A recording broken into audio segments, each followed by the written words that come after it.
Are you are you live now? Yeah. Do you remember when Gaules came in and sniped your hangout? Yeah, I remember that. What do you think about that? It was annoying at first, like what the hell? Like that was just random as hell. But I got over it. It's whatever. But don't you think it is funny?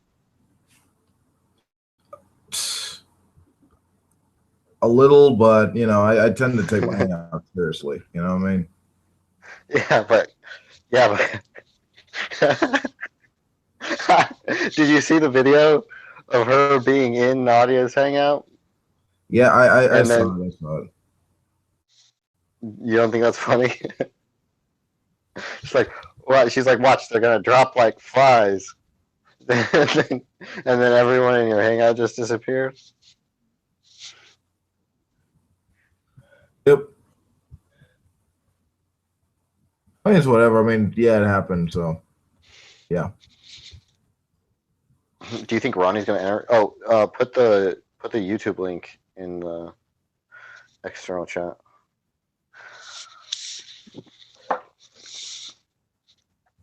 Oh yeah.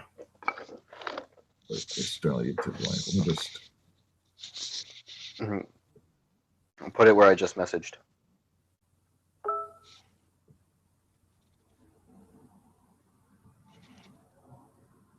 All right.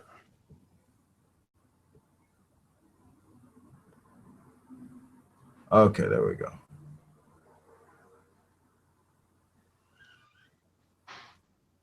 Yeah, he should be in there soon. I sent the I sent the link to him.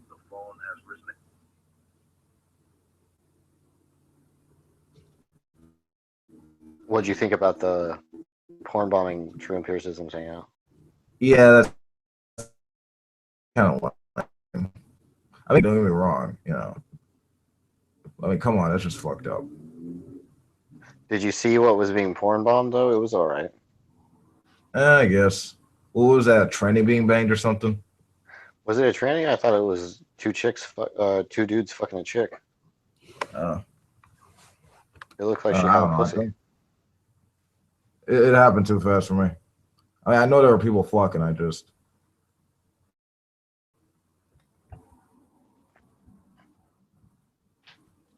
How many fucking subscribers do you have, Wolf? Shit. I think 560 something on Google Plus or something. Why isn't it publicly viewable?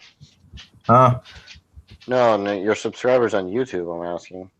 Oh. Currently Here we go. 545.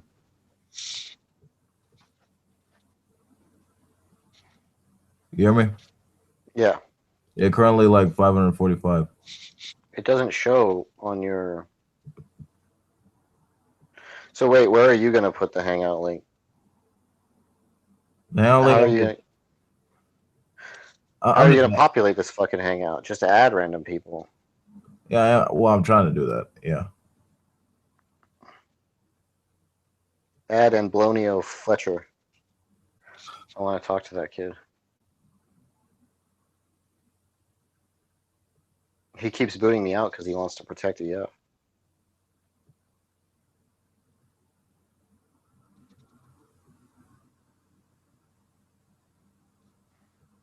But I'm not a fucking cunt to these people, right? No, no, sir. Yeah, yeah, yeah. You know, of course you're not. Like I wasn't being a dick to Ronnie, and I never have been. I never been a dick to Antonio either. I think it's just that he hears shit and he's kind of like a sycophant to most of the clown car posse veterans and well, specifically he's loyal to DD. Yeah, keep that shit in mind. Yeah, it's bizarre though, because all the accusations that EF makes against me, he's never offered any evidence to substantiate them.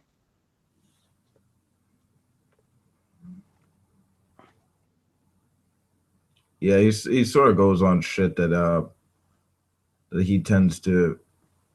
Why does he That, fucking take EF's word at gospel, you know? yeah. like fucking. He thinks he's the Messiah or something. Yeah, pretty much. Did you see the latest DGH? Like, Yeah, I've watched all of them, so but I don't remember what the latest one was. But yeah, I've seen it. yeah, he was talking to me about I was talking to him about basic philosophy and shit like that, and foundationalism and all that, like how the laws of logic are true in virtue of the meaning of the symbols and Um, they that's actually what. make, go ahead. Yeah, that's what William Lane Craig replies with. Yeah, and he just didn't get it. Wolf, I wish I could turn you into a black belt. I think the thing about it is with me and philosophy, I just need to sort of read it on my own, at my own pace.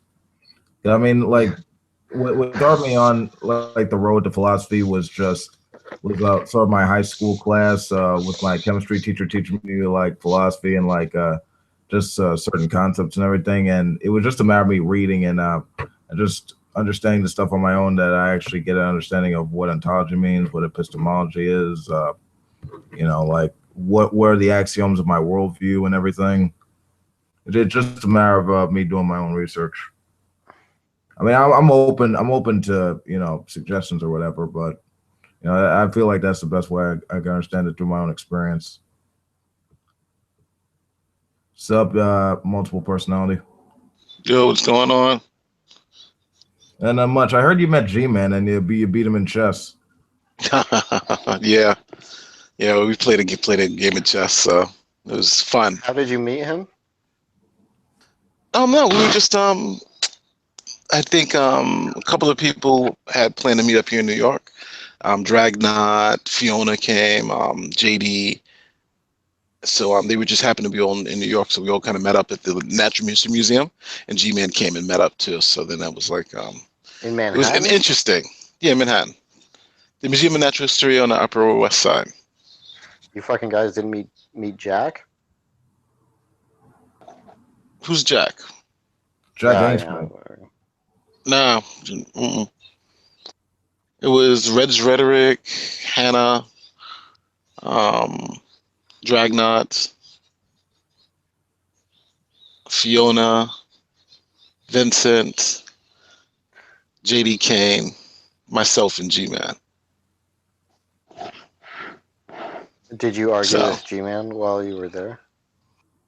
well, we had one rule, and the rule was no theology, no YouTube stuff. Just talk about basketball, everything else. So, Why would you take the fun subjects off the table? no, but to be honest with you, it was we all had a good time. It was a great experience. They actually I had to leave early because we all just gotten together, and G Man Fiona took G Man around to look at the whole all of the exhibits and explain some things in detail to him. So he was real receptive to that, and we'll see where everything goes from there. But it was a good weekend. And I think sometimes it's good to take that stuff off the table because like we played mini golf, we did a whole bunch of different like other stuff instead of just what do you believe in and why do you believe it? Hmm. So you're telling me you're a faggot? Okay, I get it. Yeah, more or less, right? Wolf's half faggot. Is that true, Wolf? Only half? Hey, I like ladyboys. What am I supposed to do with that? It's true, it's true. Like I'm not kidding. If I was in Bangkok, I would be molesting those motherfuckers. Look hella pretty and shit. Oh you like man. you like you don't like men though? I Who, me? have I have fucked a few guys, but honestly, I honestly like transsexual women better, especially Serena Valentina, that fine ass bitch. Ow. You don't mean Now I gotta Google this shit. do you mean like trans women with dicks? Either or, it's fine by me. Oh, okay. Pre-op, not post-op. That's what he's talking about. Pre-op. Well, you can be fucking trans without even undergoing an operation. That's what I'm saying. Well, that's true. Because pre-op is this connotation that there will be an op. So Yeah.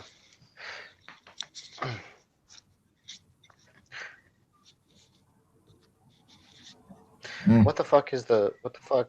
Where is the? Oh, geez. Have you guys seen that guy? What's his fucking name? He's a porn star. Buck Angel. The name sounds familiar. yeah, well, what's up with him? It's a dude. He's a dude with a pussy. No fucking way. Buck No, he's not. Angel. He wasn't born. He's a trans man, but he never had his fucking pussy taken out or whatever. So it's so funny. Like, and I laughed really hard. Godless and I watched him getting fucked, and it was so funny. I actually remember that. That's well, not that scene, but like that concept. Yeah, that's crazy. That's pretty full cray. He calls himself a man with a pussy that he likes to get fucked.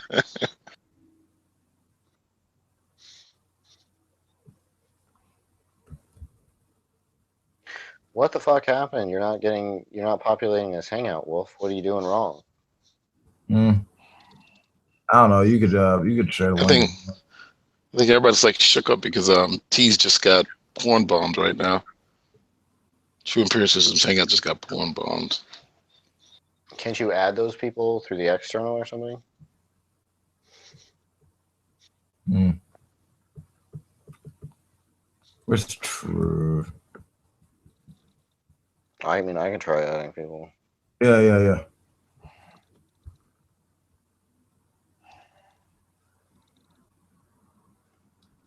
I tried to get Antonio in here, but I don't got him. I mean, I do got him on the list, but at the same time, he's never replied back for some wild ass reason.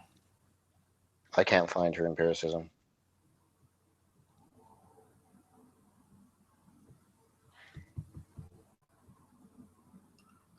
I mean, it's just that what they were poking holes in evolution, trying to fit intelligent design in there, but it seemed like a God the gaps hypothesis. Nothing really of substance. Sometimes I don't understand how they cannot see that their whole argument is a big, huge God of the gaps argument. The whole thing, the presuppositional argument, the evolutionary, it's all, God of the gaps. Well, presuppositionalism, I don't think qualifies as God of the gaps because it's not an explanatory hypothesis.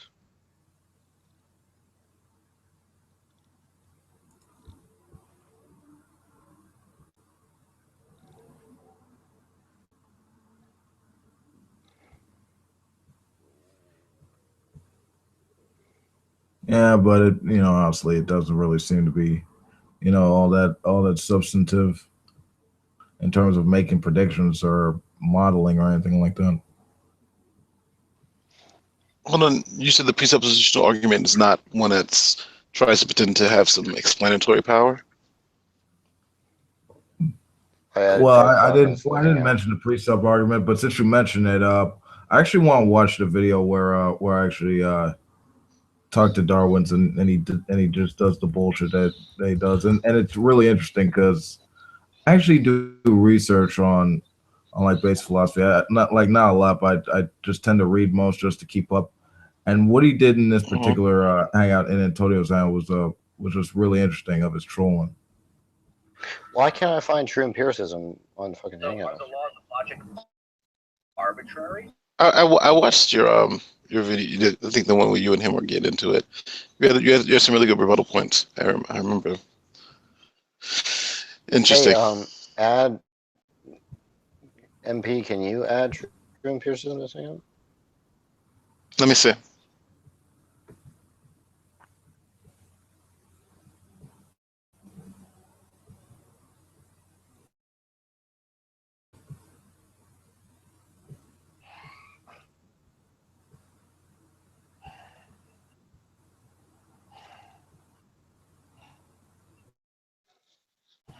fucking 15% battery power. It's Guys, I weird. had I can't add anyone. It's not even giving me the option.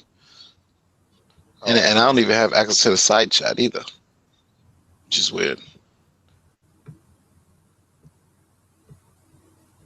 Whose channel is this on? This on your channel, Wolf? Really acting up right now. This on your channel, Wolf? Yeah, this on my channel.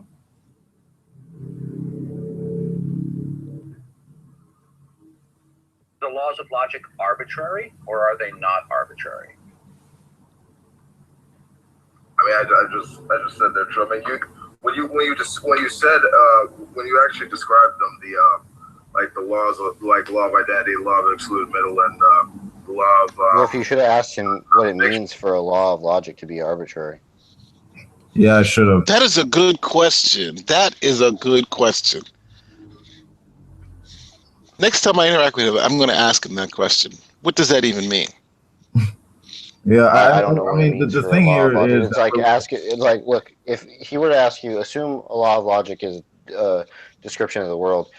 Now, just replace the laws of logic with anything else. Just say, is that tree arbitrary or is that tree not arbitrary? Just ask, what the fuck does it mean for a tree to be arbitrary or a tree to be non-arbitrary? What does that mean? yeah, because I mean, I was actually pointing that out, that he was just shifting the burden of proof onto me, like, and I'm asking, and I was honestly trying to get him to figure out, like, how exactly do you ground in this logic stuff, because it's not like logic is dependent on God's nature. Like, it's not like he even said, like, God can't change these laws of logic to be something else. I mean, it just doesn't make any sense. So I mean, just like, what the hell is he talking about? You know? I mean, that's just. I mean, with those descriptions, I mean, I would have to say they're true. I can't say they're. How would you say that it is the case that for all entities that exist, represented by A, that A always equals itself and can never equal its negation at all times and all places? How are you able to determine that? You wouldn't believe that by faith, would you? I wouldn't say. I mean, I would just say that's. I would kind of finish. I mean, you're just. I mean, it's crazy. I mean, I would feel like that's just self-evident, just based on like the nature of them, just what you just said. Self-evident to what? Your senses? I mean, just self-evident, just by virtue of them, having those qualities. You know, they're just true. That's gobbledygook. What you said. What an asshole. Logical statements. Well, if you mean is there some sort of ontology in virtue of which they're true? There isn't any. The purely logical truths are just, in that sense, trivial. They don't have an ontology. So, I mean, what you could say is if you want to have a truth maker, in virtue of what are they true? They're just true in virtue of the meaning of the symbols that are used in the sentence. There isn't any sort of thing that, in virtue of which a purely logical truth is true. That's gobbledygook. What you said. An atheist, and you don't believe things by faith. You require evidence. DD is presupposing that atheists require evidence for all their beliefs. If that were true, it would lead to either an infinite regress of evidence or coherentism. Foundationalists hold that properly basic beliefs do not require justification from other beliefs. What is your evidence that there are laws of logic by which you could? I mean, and that's what I'm pretty much trying to say to him for the most part. But here's the real thing that just makes me go like, what the fuck? Then ultimately reason to objective morality. So do you take it by faith that the laws of logic are universal, or do you have some evidence for that since you're an atheist? I just honestly think I just think of it as an axiom. That's just. Oh, so you take it by faith then as an atheist?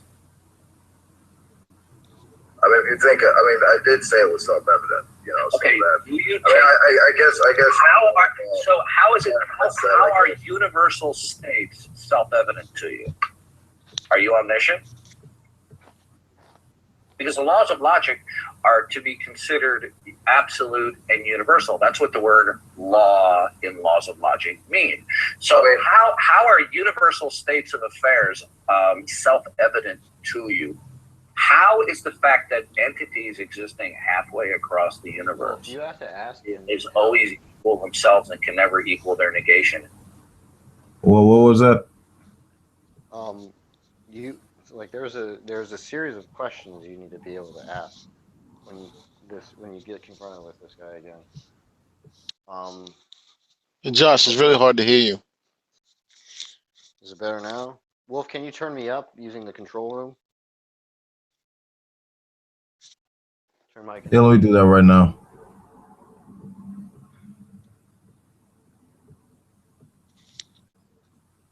There was an error loading your app. What the fuck?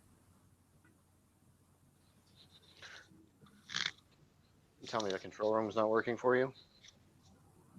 It's not working. That's some weird shit. Okay, well, I'll just speak louder. Am I audible now? Is it easier to hear me? Yeah, it's easier to hear you. Yeah. Okay, so there's a series of questions you're going to need to ask when it comes to that, right? One thing that you should ask is, you should ask why being omniscient matters, right? He's not going to be able to explain that. And you just say, okay, so assume that there is an omniscient being. That doesn't tell you what the candidates for knowledge are, right? Do you understand what I mean when I say what the candidates for knowledge are? No. So a candidate for knowledge is a proposition that can be known, right? That is to say, minimally, a proposition that can have justification, and that someone can have a true belief with respect to, right? So one can have a justified true belief with respect to that proposition. So a foundationalist isn't going to think that the axioms of logical laws are going to be candidates for knowledge, right? They're going to say that they're not justified by other beliefs.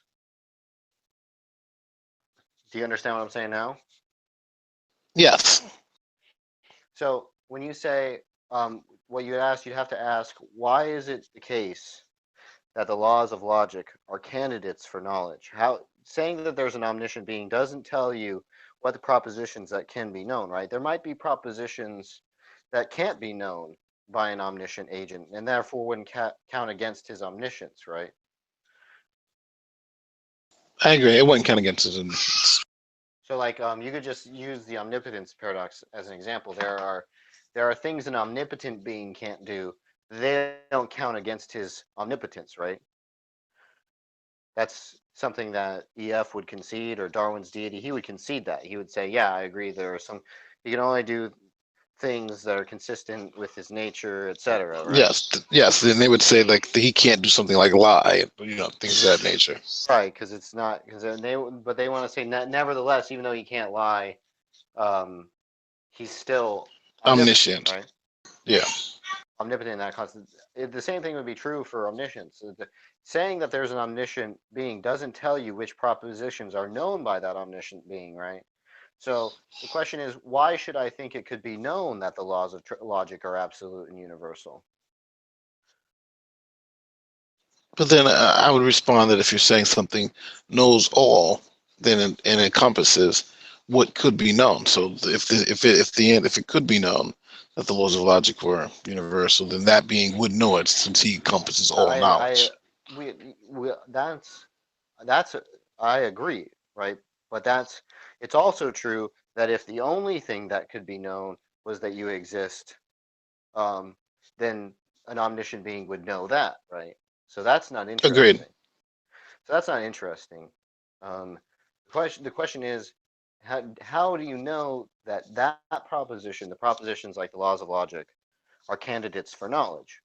Exactly. That's why even in my response I had to say whether they even could be known. So you're right. That's the question that you'd have to answer. That's a question worth even asking. Right. So when you ask EF, you just have to say, or DD. When you ask DD, all you have to say um, is okay. Assume that there's an omniscient being that exists. How does he know that the laws of logic are absolute and universal. But he's obviously gonna make a definitional move at this point. If I'm No, playing that's DD, not a definition. no, Is not. what I'm saying, this is what DD's going to say. What he's going to say is, because I'm defining him as having all knowledge, that encompasses But your, I just said that, right? We can yeah, accept for the sake of argument that he has all knowledge. That doesn't show that those propositions can be known. exactly. Yes, I agree. So when that happens, just say, yeah, okay, you defining God as all knowing doesn't tell you what propositions can be known. There might be propositions that can't be known. Agreed. And if he says there aren't any propositions that can't be known, ask him why we should believe that, right? Why should we believe that Yes. there? Because take for example Goldbach's conjecture, right? Say you think God knows the answer to the Goldbach's conjecture. Why would you think there is an answer to Goldbach's conjecture?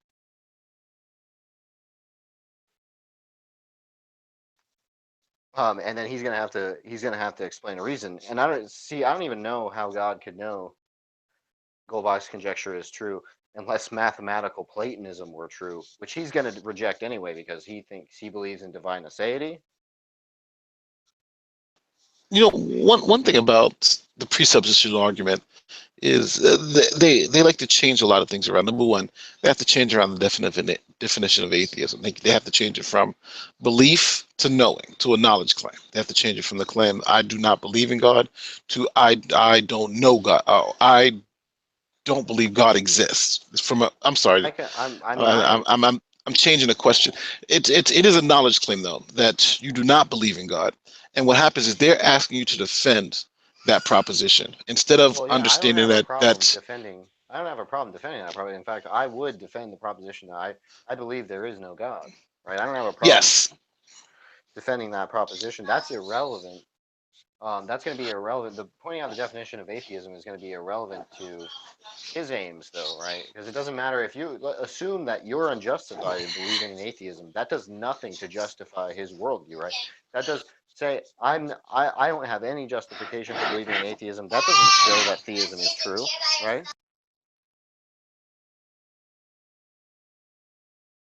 Did you follow what I said? yes, no, 100. I agree 110%. But I also think that that's the way their argument works. If we can't prove that you can't prove your proposition is true, then his proposition is true by default. That's just it's just an argument from That's the hypocrisy. presuppositional approach. That's why it says, if you don't know, you explain to me where the logic. As soon as you come to the point where you can either say I don't know, or that it's a brute fact, then what's going to happen is he's going to say, well, because you can't prove it, then you must accept my definition, which is God theism, because I've defined him in such a way where he resolves the conflict that you can't define. You had a lot going on there. I didn't really follow it, but I'm sorry. Didi is making a causal connection between the Christian God, and let's say the laws of logic, the beginning of the universe, all these I other wouldn't say it's a causal things. connection because that's nonsense. No, But no, that's what it is. he says the Christian God accounts for the laws of logic. That's what he usually I'll be says. right back. Yeah, I was gonna ask. Honestly, with the way that the conversation was going, constantly cutting off my answers, I honestly felt like giving them just arguments from parody, just like saying the reason I understand how the laws of logic are grounded is because Prometheus brought fire onto mankind, or the tree of knowledge of good and evil. Just the serpent gave me an apple, so I know all this stuff, and it accounts for all logic and stuff. I mean, just honestly, just taking that making the question of the argument and just throwing it back at them, because that's honestly what it is. It's circular in its nature, and it honestly begs the question of actually how do you discern the truth of your worldview over other non-Christian worldviews. And this is where they break out the special revelation, the types of revelation. They have these 3 types of revelation that does it for them. But then when you ask them to explain what those revelations are and how that works, then all of a sudden you can't get an explanation for that. So it's all a sleight of hand. It's saying that we know, but we can't prove it either. But you should believe us. That's really what it all comes down to.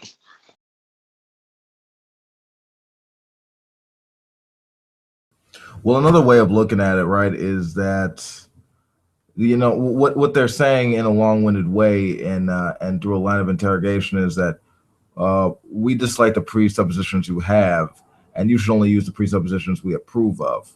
And in our presuppositions, everything comes in terms of knowledge or logic or morality through the revelation of the Christian God. I mean, the problem is you're not actually demonstrating anything. You're just starting with this particular foundation and questioning someone else's. Now, the thing here is you need to point that out and mainly uh, put the burden of proof on them because they're the ones saying that their worldview accounts for this. I mean, so what? That doesn't make any other demonstration from another viewpoint not true, just because Exactly. just because it doesn't have an explanation or whatever. And honestly, and if they keep on with the line of questioning, just parody or satirize the argument, and if they say they're not actually giving an argument, well, that's pretty much the answer that we're giving them in general. Exactly.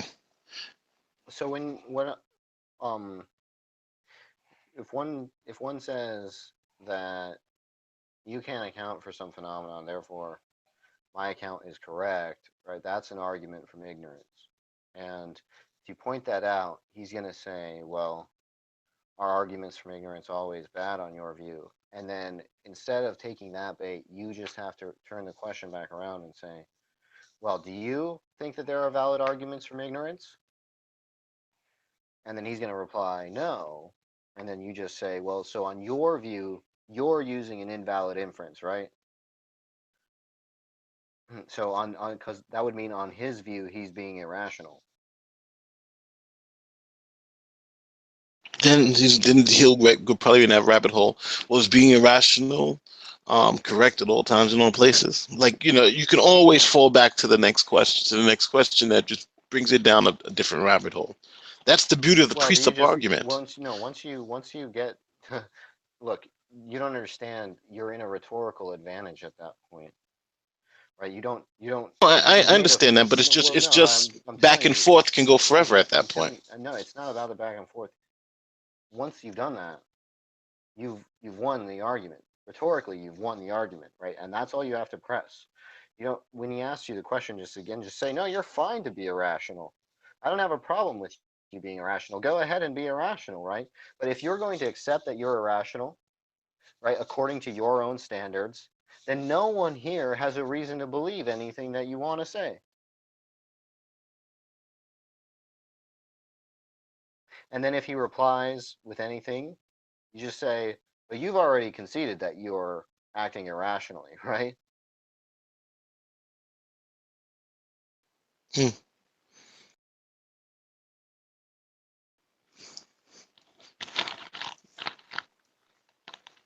That's actually a pretty decent way of looking at it. In fact, I would say that's valid, Josh.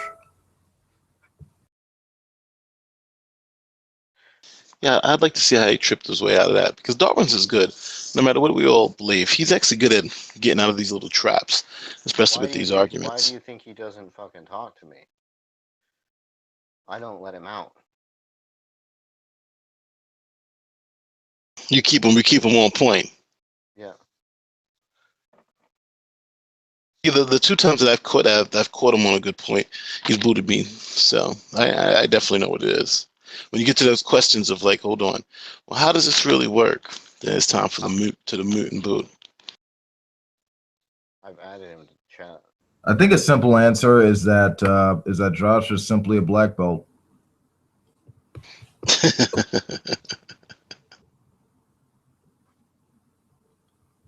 Yeah, he never wants to talk to you. I don't know what belt am I, honestly.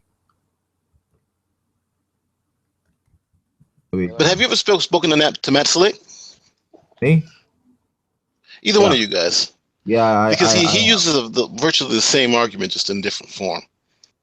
I talked to him. I talked to him about I talked to him about the laws of logic and about the separation of church and state and everything. And I had the inverted cross avatar. And long story short, I'm on his troll list. Are you at the in the external? Yeah. MP. No. Well, what's up? I'll send you a debating slick playlist. Oh wow, you got a playlist with you and Max. Like, I definitely want to check that out. Yeah, I managed to make him Oh rage. no! Matter of fact, I know you used to wrestle around with Saiten Brugate too. Realistic Nihilist. I only did that once, and I wasn't very good in that one. I wasn't a black belt then, so my performance wasn't that. There's the playlist though. I just posted the debating slick playlist into the external chat.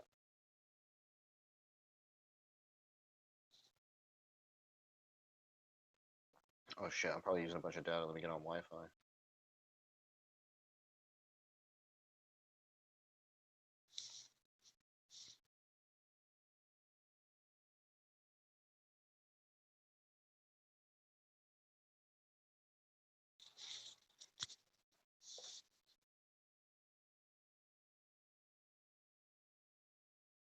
I'm watching them now. They're pretty funny.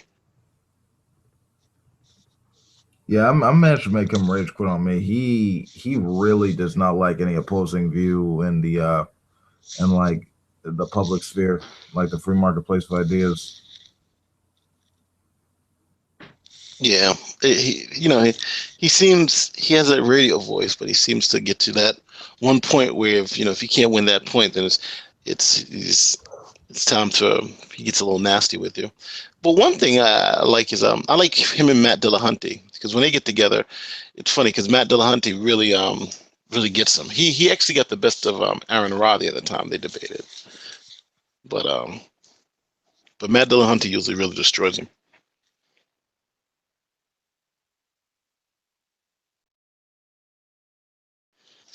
So Matt doesn't want to talk to you anymore. I suspect realistic nihilist.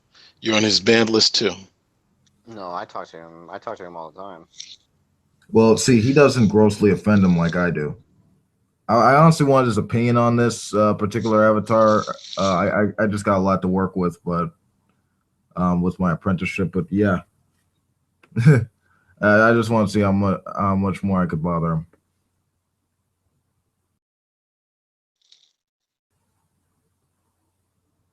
I wouldn't call it trolling so much as satire. You know what? Someone should set up a formal debate between realistic nihilists and Didi. I'm gonna ask him would he take that debate. Probably he'll say no, but I'm assuming it'll be formal debate rules, openings, cross examination, the full deal. Yeah. Do you think he'll take it realistic? No, he'll emphatically say he has a policy to never to talk to stalkers.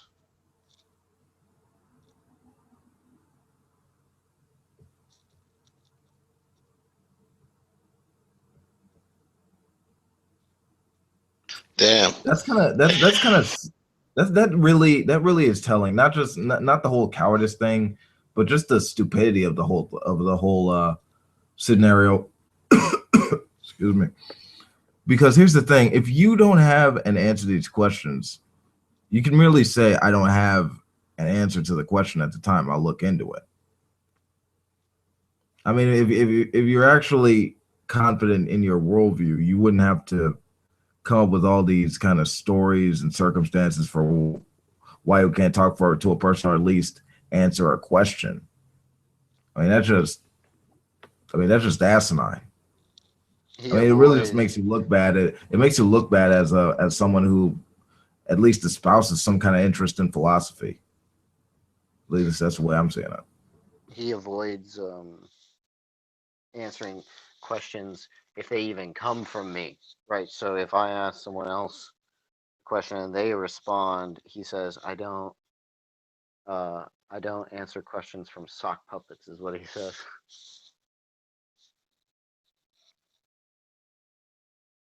Oh, MP, if you ever get into a hangout, ask him why he doesn't answer questions from sock puppets.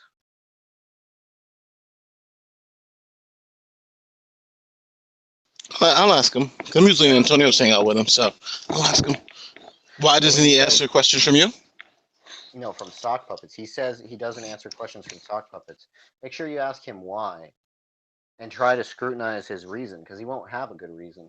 Just say, even if it's a good question, even if it's a good philosophically informed question, what's the reason not to answer questions from sock puppets?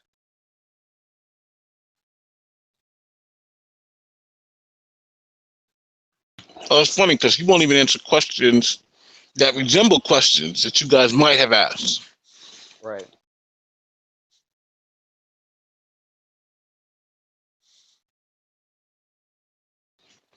That guy is it's so funny, man. Hey But Josh, what do you think of parroting his arguments? There's a right way to do it and a wrong way to do it, is what I think.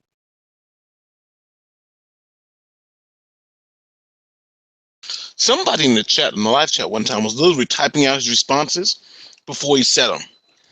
So like somebody like he would ask a question, and then the guy would like type out responses like Diddy will say this, Diddy will say that. I thought that's pretty funny.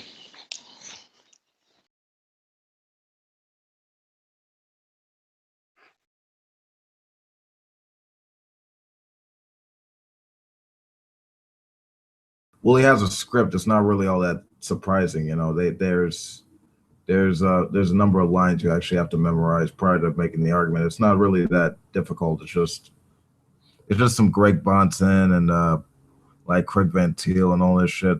I mean, but in Darwin's case, he completely ripped off Greg Bonson, like word for word, like Oh yeah. verbatim, just verbatim, like exact from down to the last like predicate, and it, it's just completely like just unoriginal.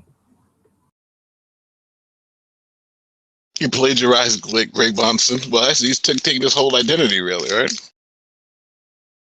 Yeah, like he's not trying to like prove anything to anyone. He's just trying to shut mouths.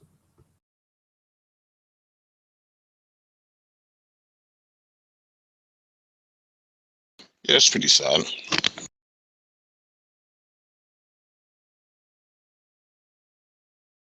Yeah, but the thing is, what I don't like. I mean, I don't mind having him in the room, right? I don't mind him talking or saying anything or whatever. I just don't like that Antonio gives him mods. That's what I don't like. He's like he uses that as like a penis substitute, and just he'll just go ape shit with that and just kick everyone out. And it's like, dude, you're just creating a safe space for yourself. You're not actually demonstrating your worth intellectually speaking. You're just proving you're just a giant bitch.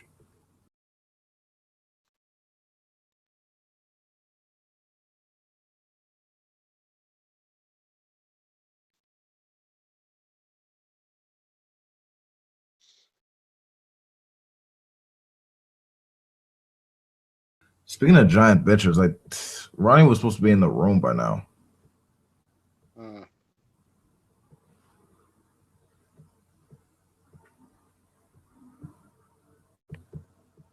I remember sending the link. I mean, it's Who's the doctor? hmm. Did you add the doctor? Yeah, I had the doctor. Who is the doctor? He's a guy. He's an atheist. He seems to know like a few things here and there. He's a pretty decent guy. I'm gonna get going.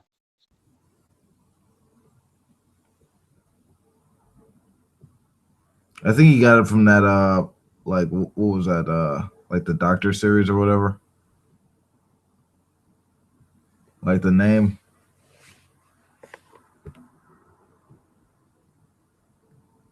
Hey, what do you think of oh shit, they're on right now, the Bible Thumping Wingnut.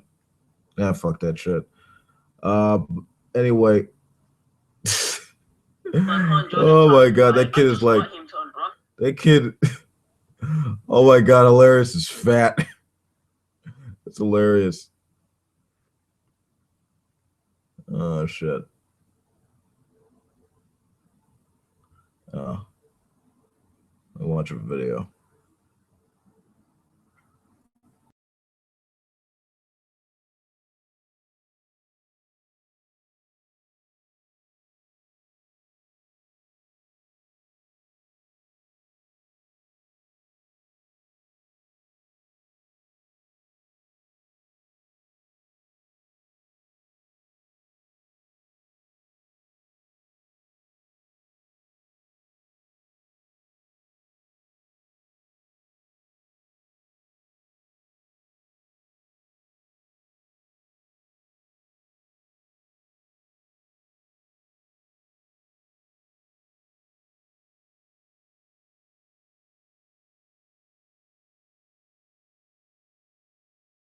Okay, this seems interesting. You know, I guess I'll just watch this.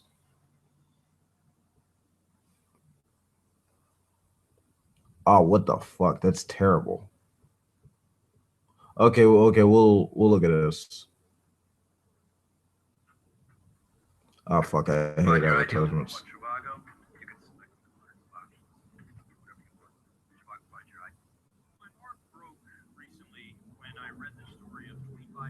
Mashal Khan from Pakistan. Listen to what happened to him. This is from The Intercept. They say the brutal lynching of a journalism student by classmates at a Pakistani university on Thursday, shortly after he was accused of blasphemy by administrators, appalled civil society activists and provided new evidence of the corrosive effects of the nation's strict blasphemy laws. You can see a picture of him right there. The murdered student, Mashal Khan, 25, was reportedly shot and beaten to death by a mob numbering in the hundreds, enraged by an apparently false rumor that he had been promoting the Ahmadi faith on Facebook. A witness to the killing told Dawn, a Pakistani newspaper. The Ahmadis are a minority sect rooted in Islam, declared non-Muslims under the Pakistani constitution, and considered heretics by fundamentalists. It is unclear how Khan, a professed Sufi Muslim, who recently shared images of Sufi dervishes on Facebook, was mistaken for a member of the persecuted Ahmadi sect. So think about the layers of sickness that we're dealing with here. So let's say for a second all of that was true. That, hey, he is an Ahmadi Muslim and he's pushing the Ahmadi faith on Facebook. So what? Where's the problem? We disagree with. And so what? You disagree? Yeah, I would have to agree with that as well. Agree with what Kalinsky says. Yeah, I mean it's really just a matter of free speech, freedom of expression, freedom of religion. I mean, who cares if you disagree with that particular sect? You know, you don't deserve to kill someone else just because he doesn't agree with you. I mean with that, I mean I think it's safe to say that Islam's claim that it's a religion of peace just goes out the window. It's just not true and accurate at all. You know, you shouldn't kill a college student because he's expressing something that you don't necessarily agree with. You should either have like a civil discussion or some kind of like simple discourse rather than, you know, brutal violence. I mean, that sort of shows just the barbarism of that particular faith. But then again, that's sort of like a running theme in the mythology of the Abrahamic faiths. We're moving on. Let's see.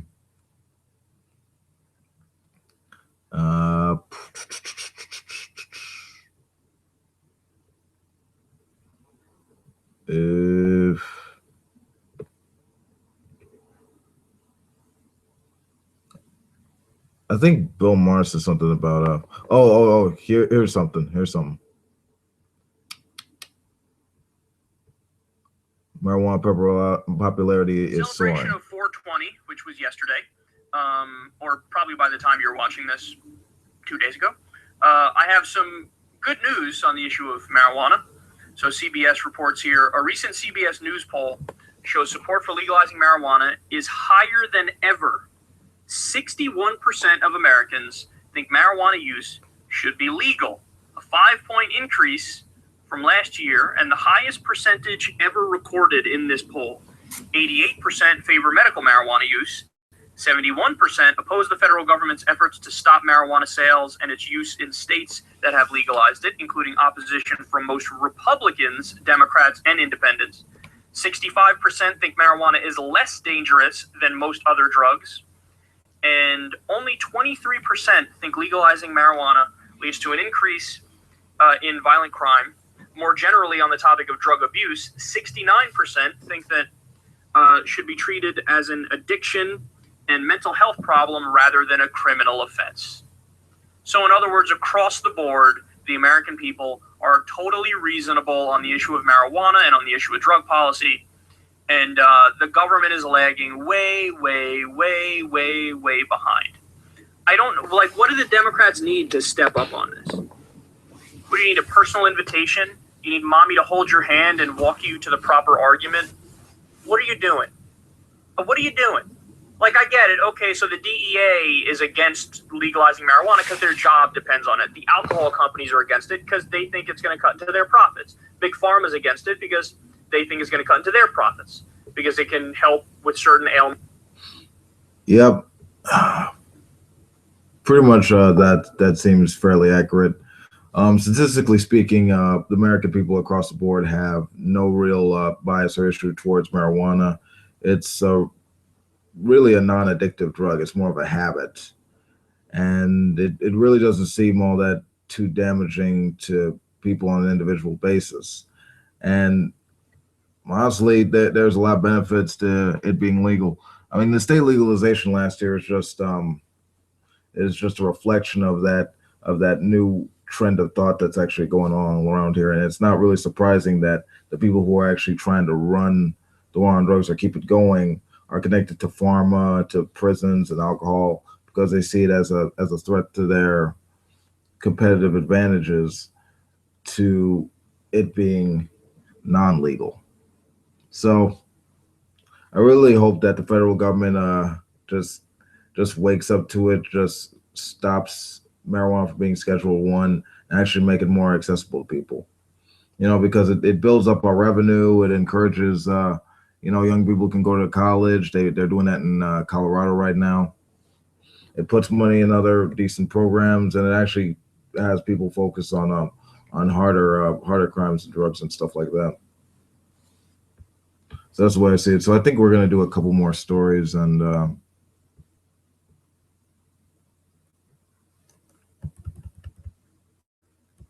let's see. Okay, Bernie, no, not Bernie. Who is it? Bill Maher said something about Democrats.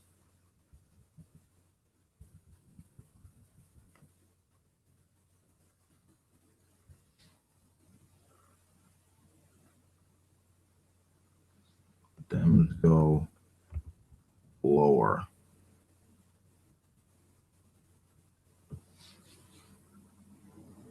Bill Maher spoke to attention about the state of the Democratic Party, and I want to watch here, and then we're going to come back and break it down. The Democrats run. Cushy, they rigged the party for it. Somebody charismatic. I think we learned from Trump and Hillary that we're past the point where the American people really care to delve into the issues. Boring. When you ask people, why'd you vote for a certain person? It's never like, well, I looked into their policy on the earned income tax credit, and I liked what I saw. No, it's always something vague. He's going to be everything that he says he's going to be. Everybody believes in him. And of course, they elected a game show host. You're fired. Goodbye, everybody. Goodbye. Trump proved it. They want to be led. They don't know the issues. Just show you have a pair of balls. That's what they can't stand, is that namby-pamby shit. I know it doesn't look like it, but that bird is really a dove asking us for world peace. The Democrats seem to take the high road so much. Yeah, that's got to end.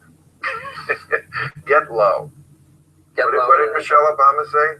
When they go low, we go high. When they go low, you go high. When others go low, we go high. Yeah, fuck that. When they go low, you go lower.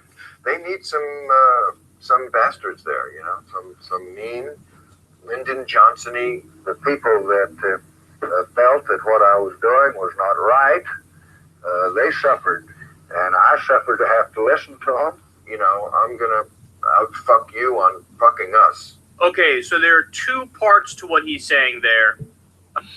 Okay, well, first off, let me just say that I like the humor invoked in what Bill Maher says. I mean, the guy's not perfect. He's not an intellectual, but I'll tell you this, he does one good thing, and honestly, that is honestly just bringing the comedy.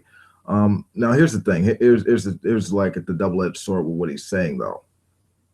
First off, it's giving a fuck that politicians actually are dissed on. You know, that's actually the thing that actually is the biggest criticism behind politicians, whether or not they give a fuck about the American people. No one is complaining about about actually giving a damn about the policy substance. You can care about the policy substance. It's whether or not you're going to be hard on that. You know, are those going to be the principles you're going to take going to office, or you're just going to take the money from people and take the bullshit and not actually invest in actually the people and actually looking towards their plight and seeing if you're going to do something.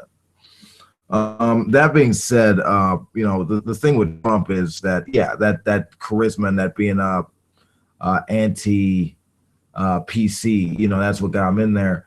But mainly he lost the popular vote because, I mean, you know, honestly, he just shoots from the hip. He just doesn't really think about anything that he actually does prior to doing it. I mean, with these, you know, I've covered, like, you know, stories about his actions with the missile attack in Assad, you know, where he claimed they had some kind of chemical attack out there. And he said that it was acting in national security, even though that's just not the case. He was trying to, you know, up his Raytheon stock, trying to make a point to North Korea, even though he's putting Seoul in jeopardy. Let's see, launching the largest non-lethal bomb on Afghanistan when the Taliban is fighting ISIS, which is a win-win pretty much. I mean, these aren't good ideas. You know, I think, you know, and his approval numbers are so low right now. It's not really all that surprising that this game show host, I mean, he talks a big game. He operates as a motivational speaker. You know, but that's pretty much, you know, all he can do. That's pretty much his skill set. Other than that, I don't see him as really an operative president, a decent working president. And this is just his just the ending of his fourth month. So yeah. What else do we got?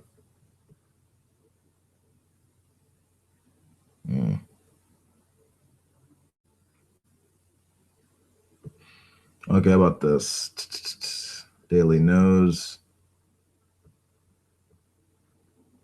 I think this might be my last story, but I'll read it and screenshot it for you.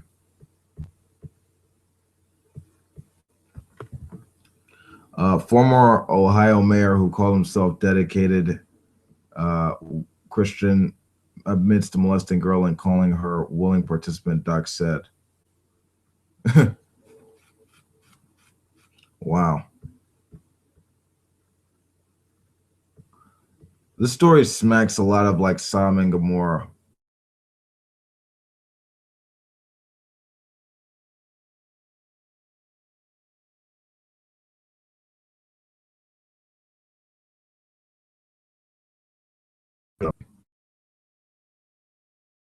Yeah, anyway, the story smacks of Sodom and Gomorrah. The only difference with this issue is that it's not necessarily incest, but sort of like the spoke to attention about the state of the Democratic Party. Fuck. And let me just. I want to watch here, and then we're going to come back and break it down. The Democrats run. Christian, they rigged the Somebody charismatic. Ah, fuck. I should have got rid of that. Anyway, going back to the story from the Daily News. Okay. A former small-town Ohio mayor who described himself as dedicated Christian admitted to molesting a girl for years and blamed the victim for it, for being a willing participant, according to the court documents. A motion filed by the Trumbull County Prosecutor's Office Monday says Richard Keenan, the former mayor of Hubbard, confessed his crimes to his wife, his brother, his sister-in-law, and a pastor. He also told a psych ward social worker he was feeling suicidal because he had been molesting the child victim approximately for the past 2 years, says the motion obtained by the Daily News. The Youngstown Vindicator first reported on the motion. Keenan, 65, was indicted last month on 8 counts of rape and 12 counts of attempted rape and gross sexual imposition. He is now free on $75,000 bail. He faces life in prison if convicted. Yeah. Okay. He said the girl walked in on him in the bathroom and asked him if he could touch his pee-pee. Kenan said he kissed, fondled, and oh my God, performed the girl and kissed her general. Oh my. Yeah, this guy is a piece of shit. A young girl cannot consent. Okay, and you can call yourself a Christian or whatever, or try to hide the I'm a good person. I was lost. I gave in to temptation, all this shit. But here's the thing. If you were feeling this way, you really should have started talking to someone seriously before acting on it. And this there are cases when people act like think about this shit, but they stop themselves before acting on it. If you just do it and try to blame the victim later on, you are just a depraved, deplorable piece of shit, and you deserve to be removed from society permanently. I mean, hey, at least you could still have sex in prison. Yeah, but anyway. I mean, that's just how it goes in secular America. You can't just take a child bride anytime you want. This is in the Old Testament, fucktard. But anyway, yeah, that's my video. This has been Wolf King. Peace out. If you like this video, you know what to do. I need to learn how to add more people and shit like that. But anyway, that's my video. Stop out there to know. And hail Satan. I'm out. Later.